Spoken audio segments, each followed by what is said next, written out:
Assalamualaikum warahmatullahi wabarakatuh. Saya Astri Iga Mawarni.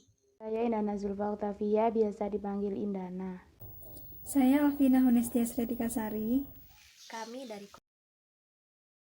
akan menjelaskan materi yang berjudul menulis puisi. Menulis puisi mempunyai 3 model. Yang pertama, model penulisan puisi lama, dan yang kedua, model penulisan puisi baru, dan yang ketiga, model penulisan puisi kontemporer. Dan saya sendiri akan menjelaskan model yang pertama, yaitu model penulisan puisi lama. Puisi lama adalah bagian dari kebudayaan lama bangsa Indonesia. Salah satu jenis puisi lama yang sering digunakan sampai sekarang ini adalah pantun. Menurut sebagian ahli, kata pantun berasal dari fitun. Kata tersebut berasal dari bahasa Kawi, yaitu tuntun atau atuntun, yang berarti mengatur. Dengan kata lain, pantun bisa diartikan dengan aturan atau tuntunan. Puisi lama mempunyai seperangkat peraturan yang harus ditaati. Hal inilah yang membedakan puisi lama dan puisi baru. Selanjutnya adalah syarat-syarat penulisan pantun, yaitu A. Tiap bait terdiri dari 4 baris. B. Setiap barisnya terdiri 4 atau 5 kata. C. Mempunyai sajak atau persamaan bunyi akhir baris, yaitu AB, AB. D. 2 baris pertama disebut sampiran. Sampiran bisa berisi lukisan alam atau sesuatu yang menjadi cermin isi. E. 2 baris kedua disebut isi. Isi pantun bermacam-macam, misalnya nasihat, suka dan duka, dan sebagainya. Jika sudah memahami syarat-syarat penulisan pantun, kita bisa memulai atau mencoba model-model penulisan pantun. Yang pertama yaitu model menentukan isi terlebih dahulu. Yang kedua, model menentukan kata terakhir tiap baris. Dan yang ketiga, model menyusun sampiran. Indana Zulfa Octavia, di sini saya akan menerangkan tentang model penulisan puisi baru. Puisi baru itu berbeda ya, teman-teman. Puisi baru itu berbeda dengan puisi lama. Perbedaannya terletak di mana? Perbedaannya terletak di aturannya. Kan kalau puisi lama aturannya banyak ya kan. Salah satunya ada yang harus bersajak AB-AB lah. Kalau puisi baru tidak harus begitu. Puisi baru ini lebih dikenal dengan puisi bebas, puisi yang tidak terkait oleh bait, yang tidak terkait oleh jumlah suku kata dalam setiap baris dan bersajakan. Lah itu tidak perlu, itu tidak terkait dengan itu kalau puisi baru ya kan. Ya puisi baru ini juga puisi modern itu loh, puisi yang bebas, tidak mengenal aturan. Ya kan, pokok puitis gitu. Model penulisan puisi baru ini juga berbeda dengan puisi lama. Model penulisan puisi baru ini ada 9. Yang pertama model definisi, model nama orang, model nama profesi, model nama peristiwa. Ada model deskripsi, model pesan, model kesan, model yang menggabungkan antara definisi, deskripsi, kesan, dan pesan. Dan yang terakhir ada model copy master. Yang pertama yaitu model definisi. Model definisi itu model yang memberi definisi atau artian terhadap sesuatu. Kata kuncinya itu adalah. Ya, adalah itu kata kuncinya dari model definisi. Langkahnya apa? Kita harus menentukan terlebih dahulu kata yang akan kita definisikan. Contohnya, kita ingin mendefinisikan matahari. Jadi gini, matahari, kau adalah sumber kehidupanku. Kau adalah sinar kebahagiaanku lah. Itu adalahnya itu kata kunci dari definisi tadi. Itu yang itu contoh dari model definisi. Yang kedua adalah model nama orang. Nah, model nama orang ini diterapkan dengan penggunaan nama yang masing-masing hurufnya dibuat untuk mengawali baris tersebut. Jadi untuk mengawali baris puisi tersebut itu masing-masing hurufnya itu kalau disusun itu menjadi nama orang. Jadi yang mengawali baris puisi tersebut itu nama orang ya kan. Langkahnya apa? kita harus menentukan terlebih dahulu nama yang akan kita gunakan untuk menulis puisi tersebut. Kemudian kita menceritakan sosok yang mempunyai nama tersebut. Nah, di sini ada contoh menggunakan nama Arjuna ya kan. A-nya ada getaran yang memancar sukma. R-nya rasa rindu berdendang riang. C-nya jerit hati ingin terbang melayang. Lah itu dan seterusnya. Pokoknya gitu contohnya. Yang ketiga ada model nama profesi. Model nama profesi juga sama dengan nama orang, tapi yang mengawali baris puisinya itu nama profesi. Kan tadi kalau nama orang yang mengawali baris puisinya tadi nama orang, kalau yang nama profesi ya yang mengawali baris puisinya itu nama profesi. Yang model nama peristiwa, yang ketiga adalah model nama peristiwa, itu juga sama, tapi yang mengawali baris puisi tadi nama peristiwanya. Yang kelima ada model deskripsi. Model deskripsi diterapkan dengan penggunaan penggambaran atau pelukisan tempat, suasana, dan watak. Ya, langkahnya ada dua. Yang pertama yaitu menentukan terlebih dahulu hal apa yang ingin kita deskripsikan. Misalkan watak teman yang suka menikung, gak bercanda. Contohnya kayak tempat wisata atau suasana pokoknya suasana mendung ya gitu. Itu yang model deskripsi. Yang keenam ada model kesan. Model kesan itu digunakan dengan pemberian kesan terhadap sesuatu. Misalnya ada kesan menakutkan, kesan menyedihkan, kesan bahagia, kesan benci, dan lain sebagainya. Langkahnya yaitu dengan menentukan terlebih dahulu kesan apa yang ingin kita deskripsikan. Kemudian kita juga harus menentukan suasana yang mendukung kesan tersebut. Nah, misalkan ya kan, kita ingin menciptakan kesan yang menakutkan. Nah, suasana yang cocok untuk kesan menakutkan apa? Misal malam gelap. Jadilah puisi malam yang menakutkan mulai singgah. Tak ada lagi matahari, tak ada lagi keramaian, yang tertinggal adalah kesunyian. Ya, itu contohnya model kesan. Yang nomor 7 yaitu model pesan. Model pesan digunakan untuk memberikan pesan. Langkahnya apa? Kita harus menentukan pesan apa yang ingin kita sampaikan dan kepada siapa. Contoh kepada sahabat pena. Di sini ada contoh kepada sahabat pena. Pesannya apa? Ingin berkenalan lah. Jadilah puisi. Kukirimkan bersama untukmu suratku. Kukirimkan bersama suratku. Aku ingin kenal denganmu. Terimalah diri ini dan lain sebagainya. Itu contohnya.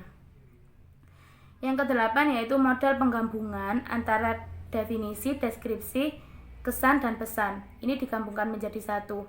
Langkahnya gimana? Langkahnya kita membuat satu-satu dulu. Kita membuat definisi dulu. Misal, dukamu adalah luka hatiku. Yang kedua, kita membuat deskripsi. Kan tadi definisi sudah, membuat deskripsi. Detik berlalu lambat turun mengiring dukamu. Yang ketiga, kita membuat kesan. Kesan apa? Kesan sunyi, kesan malam, kesan pekat ya kan. Jadi ciptakan malam yang makin sunyi dan pekat. Dan pesannya, model pesannya ini, ingin kukirimkan berlipu lara lewat angin malam yang berhembus kala itu padamu sahabatku. Jadilah perpaduan dari berbagai model tadi bisa digunakan sekaligus dalam membuat puisi ini. Puisi yang model penggabungan antara definisi, deskripsi, kesan, dan pesan. Jadi antara tadi bisa digabungkan menjadi sebuah puisi yang berjudul Sahabatku tadi. Dukamu adalah luka hatiku. Detik berlalu lambat turun mengiring dukamu, dan lain sebagainya itu. Yang terakhir yaitu ada model copy master. Copy master ini apa? Kita meniru sebuah teknik puisi yang sudah jadi. Kita meniru sebuah teknik puisi yang sudah jadi atau yang terkenal. Jadi kita tidak perlu khawatir dituduh sebagai pencuri, karena kita tidak mencuri puisinya, akan tetapi kita mencuri teknik-tekniknya. Ya, langkah-langkahnya apa? Langkah-langkahnya yaitu puisi yang hendak kita tiru itu kita ganti kata-kata atau kalimatnya. Jadi diganti kata-kata atau kalimatnya, tidak harus plek, tidak boleh plek. Karena kalau plek, kalau sama persis itu kita akan dituduh menjadi pencuri puisi tadi. Yang kedua, setelah diganti kata-katanya tadi atau kalimatnya, puisi itu kita sesuaikan dengan keinginan kita. Yang ketiga, tentu saja hal itu bisa kita sempurnakan sesuai dengan isi puisi. Ada contoh di sini, puisi panas ya kan. Puisi panas karya Wahyudi Siswanto. Kita ubah menjadi cahaya menyengat. Panas itu tadi kita ubah menjadi cahaya menyengat. Bait pertamanya di sini, siang ini panas sekali. Nah, kita ubah menjadi siang ini cahaya menyengat ubun-ubun. Jadi kita ganti cuma cahaya menyengat ubun-ubun. Panas sekali diganti menjadi cahaya menyengat ubun-ubun tadi. Terus yang kedua, bait kedua yaitu jangan bertanya pada daun. Kita ganti kata-katanya menjadi aku takkan menanyakannya kepada dedaunan. Sama, aslinya sama, cuma kita ganti kata-katanya tadi dan sebagainya. Gitu. Terima kasih dari saya. Sekian.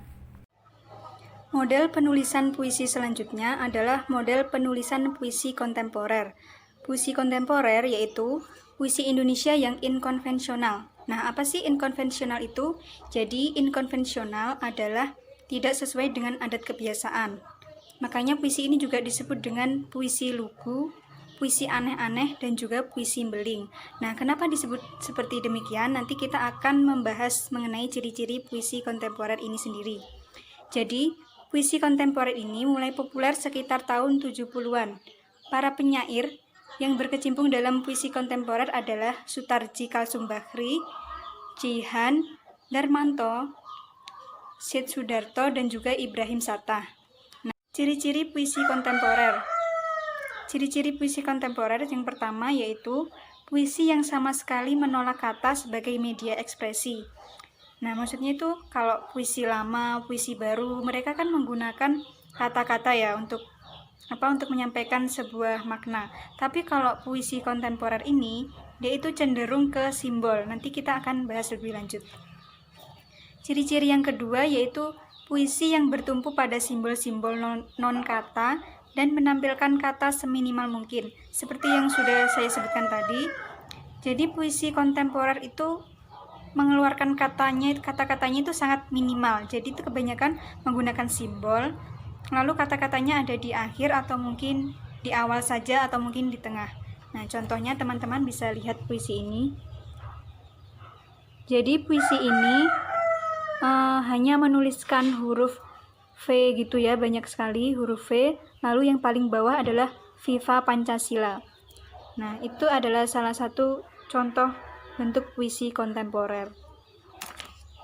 Ciri-ciri puisi kontemporer yang ketiga yaitu puisi yang bebas memasukkan unsur-unsur bahasa asing atau bahasa daerah. Nah, jika puisi lama, puisi baru, mesti kan hanya menggunakan satu bahasa saja, misalnya bahasa Indonesia, berarti yang menggunakan bahasa Indonesia. Tapi kalau puisi kontemporer ini, ia bisa menggunakan dua bahasa, misalnya jika kita mau menggunakan bahasa nasional dan juga bahasa daerah. Kita misalnya memilih bahasa Indonesia dan juga bahasa Jawa. Nah, itu bisa dicampur di dalam puisi kontemporer. Ciri-ciri puisi kontemporer yang keempat yaitu puisi yang dijungkir balikan dan belum dikenal masyarakat umum. Karena kebanyakan bentuk puisinya seperti ini tadi, kan aneh gitu ya. Jadi tuh kebanyakan yang ditampilkan misalnya itu kayak di perpisahan kelas atau mungkin acara-acara lain, kebanyakan kan mesti menampilkan kalau nggak puisi lama mesti puisi baru. Jadi di dalam masyarakat puisi kontemporer ini banyak yang belum kenal. Ciri-ciri yang kelima yaitu puisi yang menggarap tipografi secara cermat sebagai bagian dari daya atau alat ekspresi. Tipografi itu apa sih? Jadi tipografi itu adalah tata penulisan. Nah, misalnya kita itu mau menulis puisi kontemporer. Misalnya baris pertama itu kita taruh di tengah. Terus baris kedua itu semakin ke kanan, baris ketiga semakin ke kanan lagi, dan begitu seterusnya. Nah, maksud dari bentuk tipografi ini menunjukkan makna yang sangat dalam seperti itu ya. Lalu ciri-ciri yang ke-6 adalah puisi yang berpijak pada bahasa konvensional tetapi diberi tenaga baru dengan cara menciptakan idem-idem. Berdasarkan ciri-ciri puisi kontemporer yang sudah saya sebutkan tadi, teman-teman bisa mengubah puisi dengan ciri-ciri berbagai model penulisan puisi kontemporer. Nah, di sini ada 3 model. Yang pertama yaitu model simbol. Model ini bisa digunakan dengan terlebih dahulu mengenal simbol dan juga makna-maknanya, seperti misalnya simbol tanda seru, itu kan artinya sebuah perintah.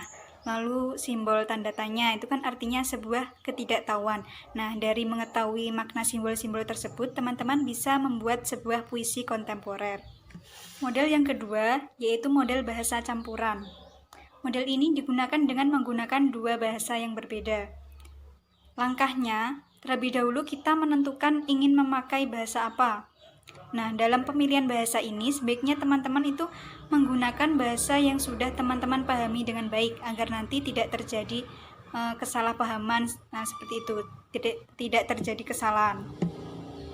Misalnya teman-teman akan membuat puisi bahasa daerah dan juga bahasa nasional, misalnya menggunakan bahasa Jawa dan Indonesia. Nah, di sini saya akan memberikan satu contoh puisi dengan model bahasa campuran. Ora ana liya pergantungan kang tangguh, pergantungan ing wayah susah uga bungah. Kecuali satu, yaiku Gusti kang murbeng dumadi. Tuhan yang maha dari segala maha, tempat bergantung yang tak seperti manungso, yang baik dikala gembira dan menghilang dikala susah. Nah, itu adalah contoh puisi yang menggunakan model bahasa campuran.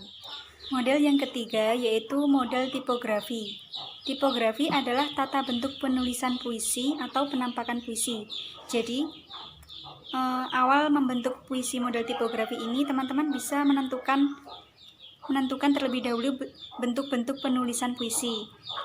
Seperti yang sudah saya jelaskan di awal tadi, misalnya baris pertama teman-teman ada di tengah, terus baris yang kedua semakin ke kanan, baris ketiga semakin ke kanan, atau mungkin sebaliknya semakin ke kiri, itu terserah dari penulis ya. Hal ini menunjukkan intensitas makna yang lebih atau kuat. Nah, sekian pemaparan materi mengenai bab menulis puisi dari kelompok 5. Apabila ada kekurangan kami mohon maaf. Terima kasih. Wassalamualaikum warahmatullahi wabarakatuh.